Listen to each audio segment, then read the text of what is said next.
This is Creepy, a podcast dedicated to sharing the most famous, chilling, and disturbing creepypastas and urban legends in the world.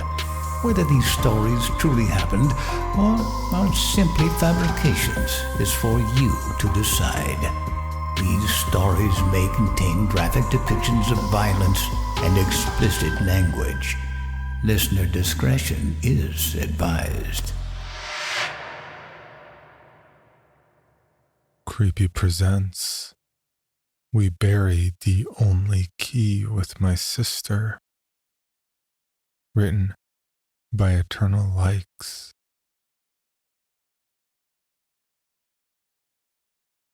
I hadn't meant to kill my sister. It had been a joke. In life, she never used to listen to me anyway. Though as her older brother, I felt I had the authority. But after she died, and in my childish misery and guilt, I'd invited her to come back home. Well, she did. There were only two of us. Our parents thought we were everything they'd wanted in a family, a boy and a girl. She came out a bit shyer than they wanted, quiet and a bit odd, at least to me at that age. But we were perfect side by side in family portraits. Now there's only one of us, and we don't take family portraits anymore. It started when I'd found the key to her room. Our bedrooms were across the hall from each other on the second floor of the house. The doors had old-fashioned doorknobs that locked with a key, which we didn't have and which I hadn't seen before. And then one day I found a ring of unmarked keys in a junk drawer in the foyer's side table. I went around trying them in everything until I'd matched every key to a door in the house, including our bedrooms. Nearly every key on the ring had a spare, but not all did. The key to my sister's room was one of them that had only one master key.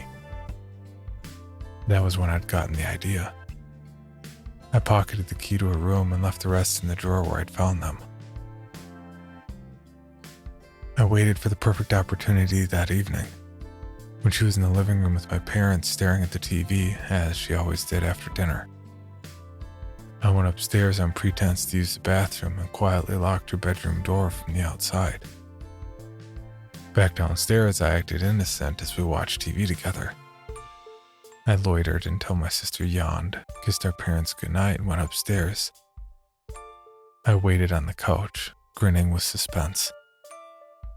It was a good long moment before we heard her shriek, then the sound of wood banging. She streaked downstairs in tears, asking for help with her door. Father went up with her to see what was the matter. They both came downstairs again, her still in tears and he in confusion. "It's locked," he said. Mother got up and retrieved the keys from the side table in the hall. All three of them went upstairs. I waited until they were gone to fall over myself laughing, pretending to find something funny on TV. By the time I got sleepy and went upstairs, they were still in a huddle trying and retrying every key. Of course, none of them fit. Mother suggested my sister sleep in my room until they could call the locksmith in the morning. I was annoyed at this and produced the key from my pocket, too tired to care about the trouble I'd get into. "It was just a joke," I said in my defense. After we'd gotten her door unlocked, Mother made me return the key to the drawer, saying the first chance she'd get a duplicate to avoid the situation again. Naturally, she'd forgotten. That weekend when our parents were out on an errand, leaving us alone at home, I'd gotten bored and done it again. My sister knew immediately who had done it. It was a Saturday afternoon, and it was the last time I would see her alive. She flew into the kitchen, chasing me, demanding I open her door. I pretended to have swallowed the key, but this time she was in hysterics and fled the house in tears, as if she could run all the way to Mommy and Daddy in town. This wasn't the first time she'd done that. She always came right back home before she got to the end of the street. I waited for her to give up and return, but as the hour turned to 2 and then 3, I began to worry. I waited by the chair closest to the front door, and then the window. At some point, I'd gone out and walked around our yard, and then the neighborhood, but saw no sign of her. I came home with my heart in my throat. I decided to keep waiting instead of calling my parents from the kitchen phone. 10 minutes more, I told myself. Then I would. At some point, I must have fallen asleep. The next thing I knew, it was later than late. My parents were home, shaking me by the shoulders as if they wanted to kill me. The first thing I noticed was that they too were in tears. My sister had run out into the road and gotten hit by a car. Our parents had just turned the corner on their way home when they saw the ring of people and the flashing lights. She'd been found on the road 2 blocks away from home, farther than I'd dared go on my own. When the ambulance took her away, the sirens were silent. There was no rush. She was dead.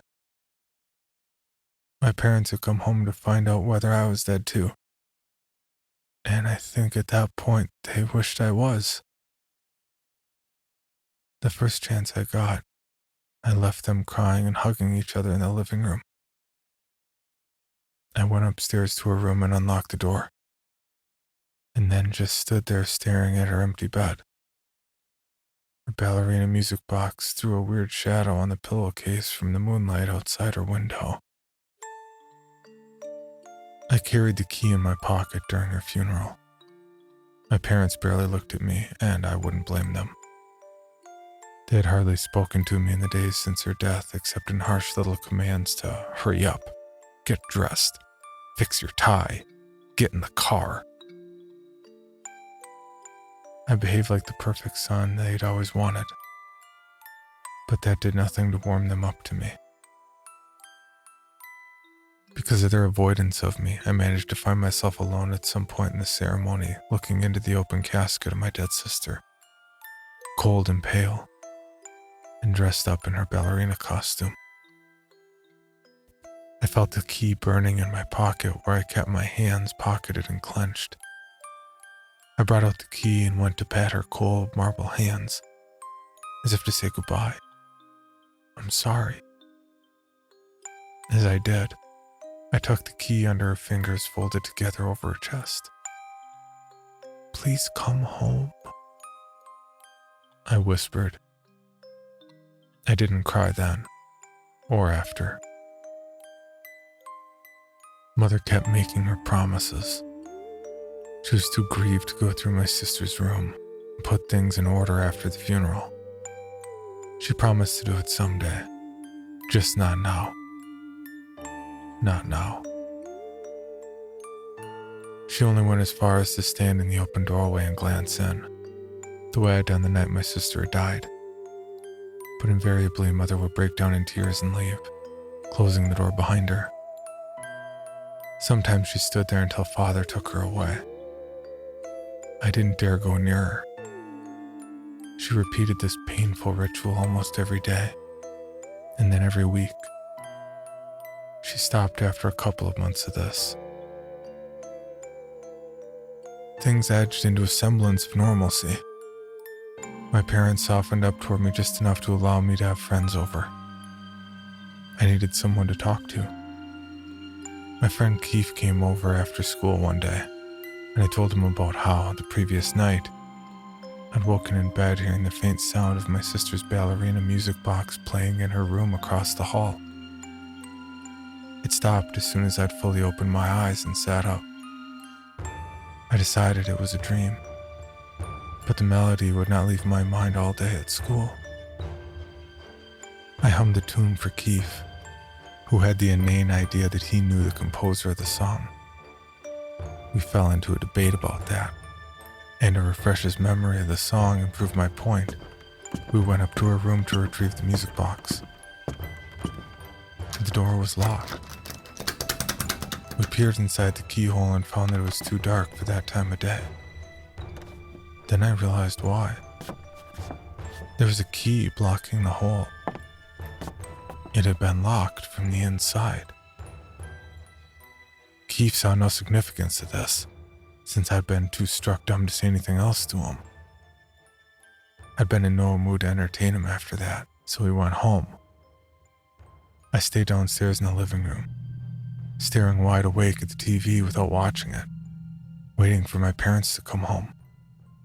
I could hardly restrain from calling my mother to hurry home from the grocery store, or my father from work. But when they did finally get home, I found I could hardly mention anything to them. I stayed quiet all through dinner until it was time for me to go upstairs to bed.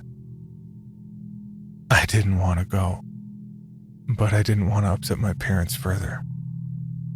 I stopped outside my door and glanced at hers across the hall, silent. I didn't dare try the knob again. It was a Saturday the next day, and I was off school, but I was woken early by my mother battering the door to my room. I'd gotten my own key from the drawer and locked my door the previous night, something I rarely did before then. When she'd gotten in, she demanded that I unlock my sister's door that instant, that I had no right to. I interrupted and told her I had nothing to do with the door this time. Lies! She shrieked. You and your friends were fooling around in the house yesterday when I was not here. I told her that was true, but we never did a thing to my sister's door, and that was the truth. She wouldn't believe me when I said I didn't have the key. I was forced to tell her that I'd left it in my sister's coffin. She'd gone silent after that. Not because of the implications of what this meant, but because she was transported back to the funeral in her mind. Her eyes filled up, but the tears would not fall. I couldn't bring myself to tell her that I thought the key was in the house now, on the other side of the door. All she was thinking about, now that she shook herself into reality, was that we couldn't duplicate a key we didn't have. What more? She decided the door wasn't locked, but merely jammed by humidity or something else. Apt punishment for her not having opened the door in a while. She decided we would have to call a locksmith that very day. Once she flew this idea by my father, however, he would have none of it. He left his breakfast half-eaten at the kitchen table and roared out to the garage to retrieve his toolkit and roared back in and straight up the stairs, followed by my mother rolling her eyes behind his back as he spewed forth his wounded pride. Gingerly, I hung back in the hall as my father began to play locksmith at my sister's door, with me and my mother watching over his shoulder. He tried the door this way and that, pulled and pushed, banged it with precision here and there, and finally knelt at the doorknob and probed a penlight into the hole. I saw his eyebrows shoot up. "There's something blocking the keyhole," he said, confirming what I had seen the other day. It was mid-morning by then. My sister's room had a window facing east. The light should have shone through the doorknob, as it did from the gap under the door. But it was dark as night. Through this gap, my father slid a sheet of old newspaper along the floor, a good deal of a centerfold to cover as much ground as possible. Then, with a thin metal instrument from the screwdriver kit, he prodded into the hole until we all heard a thin, distinct thud of metal on the paper on the other side. A dot of light was cleared in the doorknob. My father pulled at the paper carefully from under the door, and we could see the slight weight of the key keeping the paper from flapping. But then, before it was halfway out, the weight was gone, and the paper came clean away on our side of the door, very suddenly unburdened from its weight. The key was gone. Father had that puzzled look on his face, and he turned to glance through the doorknob. Then he got on all fours to peer under the door to see if the key had gotten caught on something or had somehow fallen off the paper. But of course he saw nothing. No movement of shadow across the light, no telltale form of a key on the floor for any distance. I knew what had happened, of course. It had been plucked out from under our very noses. Mother asked Father if he was quite finished playing locksmith so we could call a professional. He wasn't quite ready to give in, and as they continued to bicker, I left them and went upstairs, out the back door. I circled around the yard to look up at my sister's window from the outside. They had picked her room very carefully. Not only had she gotten the best view, but the window was the most secure from any break-ins from the outside. You couldn't get to its ledge from the roof or any outdoor piping. There was no tree branches close enough for a foothold. This side of the house was smooth and unscalable. And as I stared up at her open shutters and drawn curtains, the way they had been the last day of her life, I saw that the window panes were intact. No one had gotten in from there. Looking carefully, and for as long as I could stand, I detected no movement or light from the dimness behind the curtain. When I went back in, my parents were in the kitchen now, taking a break, it seemed, from trying to break the door open, but not a break from their bickering. They shut up at once, almost as soon as I entered, and when I heard it, I shut up too. A great silence descended on us three as from the top of the stairs we could hear my sister's ballerina music box playing the way it did when the lid was opened. I was frozen. But barely a second later, my father dashed up the stairs, eyes wild. My mother called after him in a fright, but then followed him after barely a moment of hesitation. I was drawn upward as well, as though by magnetism, though I wanted to be nowhere near that room. I found my father at the door, one hand on the still tightly locked doorknob, the other rapping sharply on the wood, calling, "Who's there?" No response. My mother had her mouth covered in both hands, suspended between shock and grief. No matter how much they demanded answer from an assumed stranger, as my father did, or changed tack and called my dead sister's name, as my mother did, nothing stirred from the other side of the door. The music had stopped by the time I'd gotten to the top of the stairs. It seemed we stood there holding our breaths for a good half-minute or so before my father stepped back from the door and took my mother's elbow, leading her downstairs. He gestured with his head at me to do the same. Downstairs they spoke in hushed funeral voices, wondering at what was going on. I couldn't bring myself to say much, and for once my mother showed real concern toward me. She had me sit down at the kitchen table while she got me a glass of apple juice to revive my energy, afraid I'd faint. I noticed my reflection in the chrome body of the toaster oven. I don't even dare say the word, even in my mind. We stayed downstairs for the most part. At some point, my father went out to look at the window the same way I'd done, and had come back to report to my mother the same things I'd observed. My mother asked again whether we should call a locksmith, but I could see her resolve had dissolved, and so had my father's. He didn't seem all that keen to be the locksmith either. At dinner, my mother asked me, as if she'd just remembered, whether I had really left the only key to my sister's room in her coffin. I nodded my head, just once. I was sure I had. But I didn't want to be sure anymore. Mother asked nothing else. Father wondered if calling a priest would be more appropriate, and my mother gave him a dirty look. Everyone knew that priests always failed in the movies. And besides, neither of my parents were believers. Not in God, not in ghosts, not in anything. I wasn't sure they even believed in me when I said the key was buried with my sister. But that lack of belief kept us all suspended in a swirling and torturous meaninglessness, where the only meaning that now presented itself was a dangerous one. They let me sleep in their room that night, This helped my nerves somewhat, though their bedroom was technically right next door to my sister's, with a wall in between, while mine was directly across the hall from hers. I didn't mind as long as I wasn't alone. I don't know how they managed to get to sleep, or if they were pretending as I was, but at some point during the night, I was lured out of my drifting at the sound of the music box playing, softly, as if to itself, down the hall and just on the other side of the door.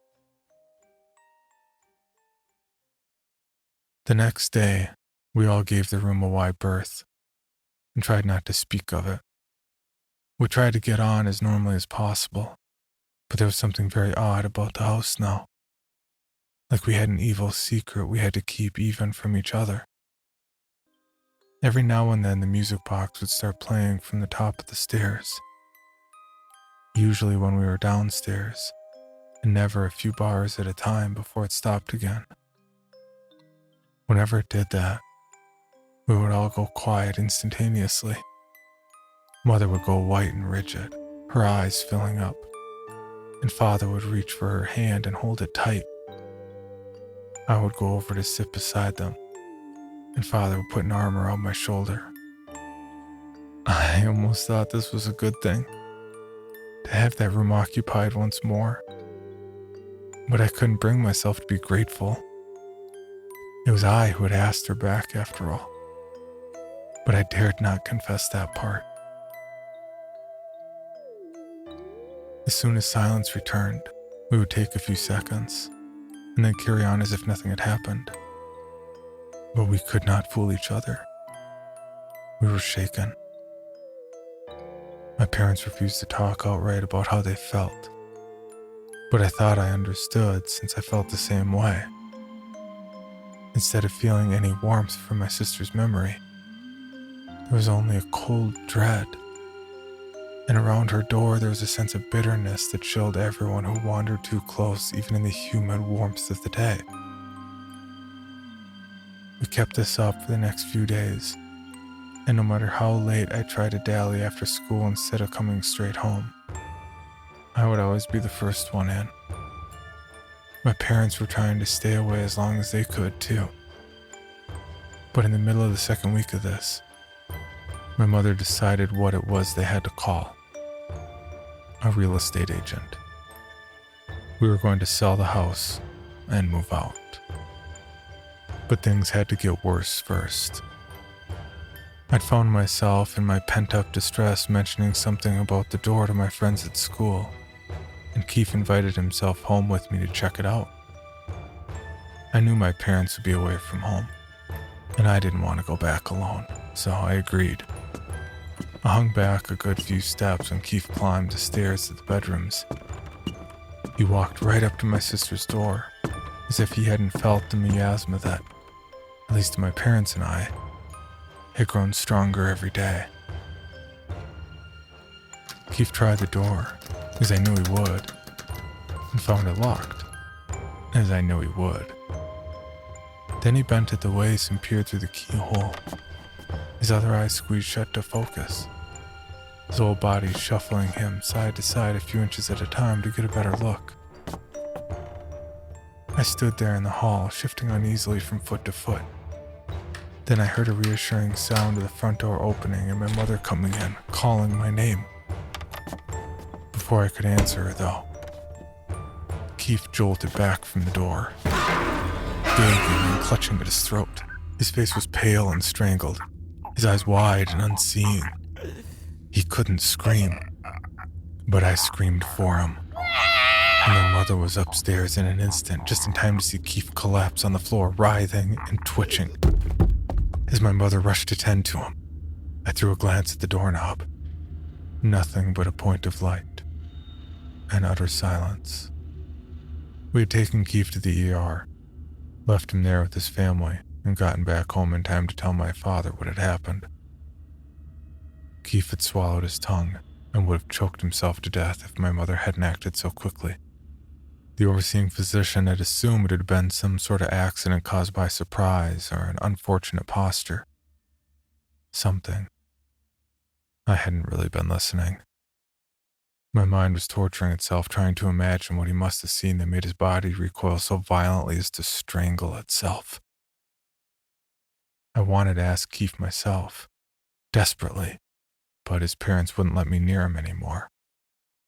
Meanwhile, my parents were throwing themselves into the search for a new place to live. We knew now that we were in a dangerous situation.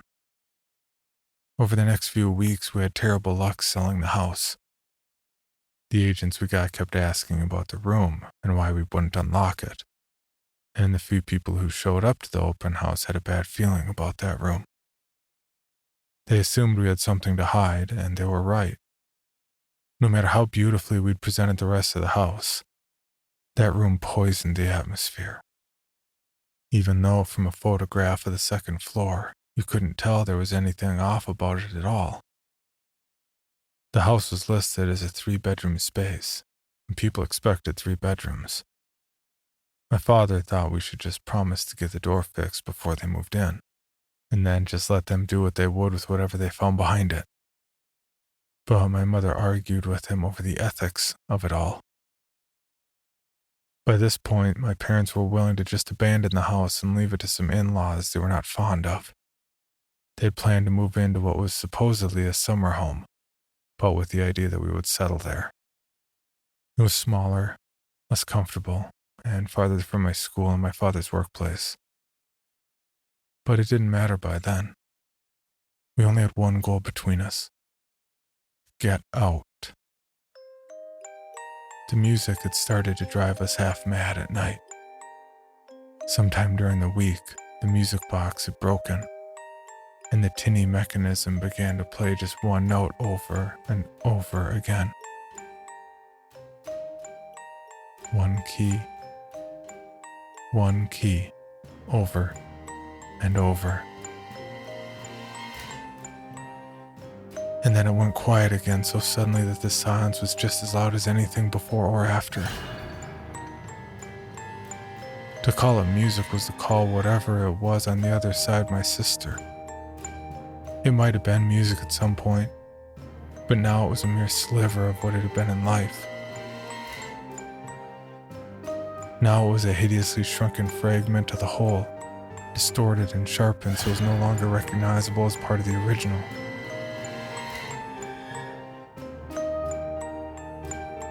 And louder, and it appeared to be moving along the walls.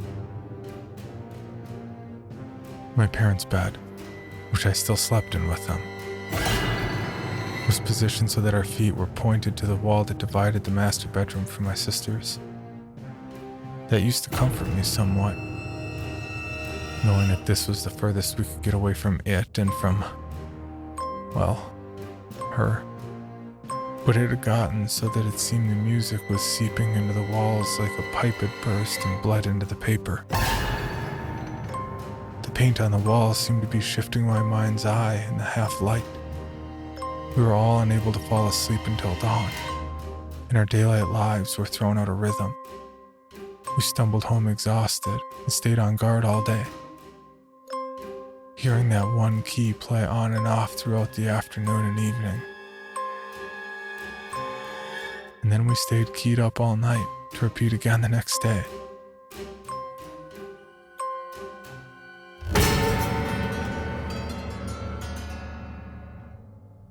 We were fairly at the end of our rope. My mother insisted we move within the week and drove us to finish packing up while she saw to the logistics of getting boxes and furniture shipped off. We were even more strung out and exhausted by then, and thanks to that, I must have drifted off that last night before we were to move. Right there on the bare mattress in the master bedroom, with nearly all its contents in cardboard boxes. I woke up to hear the music over my head and right beside my ear. I snatched myself away immediately and saw that my parents had done the same. The music, that one demonic key, was throbbing louder than usual through the wall opposite from my sister's bedroom, where our headboard was. The broken note played again and again, traveling and swelling and surrounding us, Till today, that one key played in isolation on a piano can trigger a horrible case of nerves in me. An F sharp, I think it was. My parents were up in an instant, scrambling to get dressed and yelling at me to get moving as I sat there frozen. They had to yell because the music was so loud now that it was impossible the neighbors would remain undisturbed by it. The moving company we hired was scheduled to come by and help us the next morning. We had to get out right then. At 3:30 in the morning. My father said we would return later to help the movers if they showed up, but for now, we were going to a nearby motel with nothing but an overnight bag hastily thrown together. We rushed out and piled into the car, noting as we left that the music had been thrumming throughout the house, even downstairs. But it could not follow us out the front door. As soon as I cleared the doorway, the air came easier to my lungs. I hadn't known that we had been literally suffocating in that house all this time. From the yard and then the garage, pulling out from our driveway, our house was as silent as anything should be at 3 in the morning. While my father backed the car down the driveway, my mother nervously scolded him all the way to watch the mailbox, and I twisted around in my seat to look back at the house one more time. We were pulling down east, and I had a clear view of my sister's window from the back of the car. The shutters were still left open, and there was no light from the depths of the room, which I could clearly see, now that the curtains were thrown open. And standing there in the gap of the curtains, I saw a pale ballerina in the window, watching us go. For more information, including pictures and videos of the stories told on this podcast, or to suggest stories for future episodes, please visit us at CreepyPod on Twitter, Instagram, and Facebook, or email us at creepypod@gmail.com. All stories told on this podcast can be found at creepypastawikia.com and are protected by a Creative Commons license. Some rights reserved unless otherwise stated.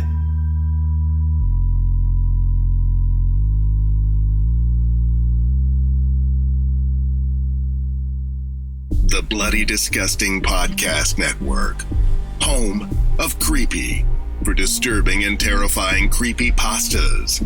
SCP Archives, with full cast storytelling. Horror Queers, genre commentary from the LGBTQ perspective.